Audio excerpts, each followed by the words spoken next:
kite is flying at a height of 60 meter above the ground.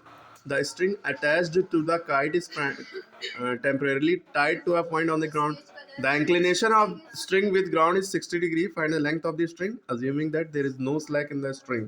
अब इसका मतलब ये है, एक पतंग उड़ रही है 60 मीटर की ऊंचाई पर, ग्राउंड के ऊपर, ज़मीन से ऊपर. स्ट्रिंग जो है अटैच है पतंग में. भाई पतंग यूं यहाँ पे उड़ रही है तो स्ट्रिंग यूं होगी, टेढ़ी होगी ना थोड़ी, ठीक है. तो स्ट्रिंग को यानी डोरी को यहाँ नीचे बांध दिया गया कहीं, ठीक है, ग्राउंड पे. The inclination of the string with the ground is 60 degree. Inclination यानी ये जो नीचे से ऊपर को देखते हैं ये 60 डिग्री है. Find the length of the string, यानी स्ट्रिंग की लंबाई बताना है. Assuming that there is no slack in the string, यानी स्ट्रिंग ढीली नहीं, एकदम टाइट है, ठीक है. तो इसका मतलब आपने देखा कि पतंग उड़ रही है, कहाँ पे, ये पतंग उड़ रही है, लेकिन ग्राउंड 60 मीटर ऊंचे पे है. तो ये ग्राउंड है, यहाँ से ये 60 मीटर ऊंचे पे, यानी हाइट हमें दे दी है, ठीक है. क्लियर हो गई बात. आगे कह रहे हैं कि जो डोर है पतंग की, पतंग ये है तो ये डोर होगी इसकी, ये इसको यहाँ पे कहीं बांध दिया गया है, ठीक है, बांध दिया गया है. क्वेश्चन के अकॉर्डिंग पढ़ेंगे मतलब. और इससे एंगल ऑफ एलिवेशन जो बनना है वो कितना बनना है, 60 डिग्री. हमें ये नहीं दिया है, हमें ये दिया है, हमसे ये पूछा है. क्या पूछा है? पूछा है क्या है, स्ट्रिंग की डोरी की जो लंबाई है वो कितनी है, यानी कितनी लंबी पतंग आप उड़ा रहे हैं, ठीक है.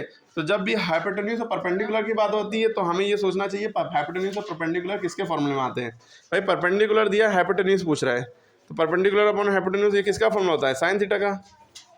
साइन थीटा का फॉर्मूला. अब यार टैन थीटा नहीं लगेगा, ये और ये परपेंडिकुलर बेस की बात होती है तभी टैन थीटा का लगता है. यहाँ किसका लगेगा, साइन थीटा का, जो कि होता है परपेंडिकुलर अपॉन हाइपोटेन्यूज. थीटा की वैल्यू कितनी दी है, 60 डिग्री. परपेंडिकुलर की वैल्यू 60 है, हाइट की वैल्यू निकालनी है, ठीक है. साइन 60 की वैल्यू होती है √3/2, 60 अपॉन h.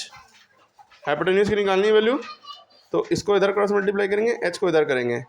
जब ये h इधर जाएगा, इक्वल टू बीच में लगाता है तो क्रॉस मल्टीप्लाई करते हैं. जब h इधर जाएगा तो इधर हो जाएगा √3h, इधर हो जाएगा 2 × 60. अब h की वैल्यू निकालनी है तो 2 × 60 अपॉन √3. अब 2 × 60 को आप पहले ही मल्टीप्लाई कर लिए. 2 × 60 कितना होता है, 120. अरे 120 होता है, नहीं होता है.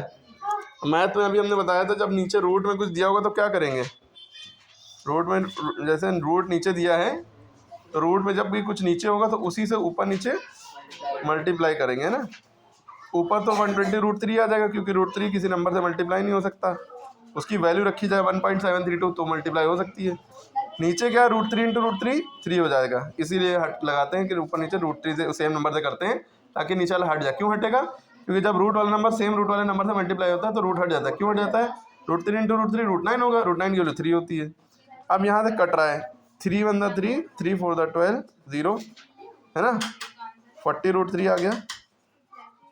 ये आपका हाइपोटेन्यूज आ गया, यानी कि कितनी लंबी आपकी डोर है, 40 √3. आपकी ये डोर की लंबाई कितनी है, 40 √3. अब आप √3 की वैल्यू रख के भी सॉल्व कर सकते हैं, लेकिन ये क्या है, मीटर है, क्या है, तो ये मीटर में आइए, मीटर में, क्योंकि क्वेश्चन में सारी बातें 60 मीटर में दी थी, ठीक है. तो आप ऐसे ही करेंगे. और अगर आपको पॉइंट में निकालना है तो पॉइंट में √3 की वैल्यू होती है 1.732, तो 40 को 1.732 से मल्टीप्लाई कर दिए. वैसे भी वरना आंसर इतना छोड़ सकते हैं.